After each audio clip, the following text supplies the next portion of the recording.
एक बार जंगल में रहने वाली चालाक लोमड़ी की मुलाकात सीधे सादे गधे से हुई। उसने गधे के सामने मित्रता का प्रस्ताव रखा। गधे का कोई मित्र नहीं था। उसने लोमड़ी की मित्रता स्वीकार कर ली। दोनों ने एक दूसरे को वचन दिया कि वे सदा एक दूसरे की सहायता करेंगे। उस दिन के बाद से दोनों अपना अधिकांश समय एक दूसरे के साथ गुजारने लगे। वे जंगल में घूमा करते, घंटों एक दूसरे से बातें किया करते थे।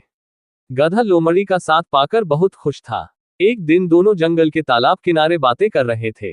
तभी वहां जंगल का राजा शेर पानी पीने आया। उसने जब गधे को देखा तो उसके मुंह में पानी आ गया।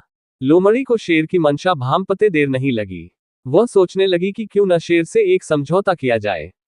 मैं उसे गधे को मारने में सहायता करूंगी। इस तरह मेरे भोजन की भी व्यवस्था हो जाएगी। वह शेर के पास गई और मधुर स्वर में बोली, वनराज, यदि आप उस गधे का मांस खाना चाहते हैं तो आपकी सहायता कर सकती हूं। बस आप मुझे वचन दें कि आप मुझे कोई नुकसान नहीं पहुंचाएंगे और थोड़ा मांस मुझे भी दे देंगे। शेर भला सामने से आ रहे प्रस्ताव को क्यों अस्वीकार करता। वह मान गया। अगले दिन योजना अनुसार लोमड़ी गधे को भोजन ढूंढने के बहाने जंगल में एक ऐसे स्थान पर ले गई जहां एक गहरा गड्ढा था। लोमड़ी की बातों में उलझे गधे की दृष्टि गड्ढे पर नहीं पड़ी और वह उसमें गिर पड़ा।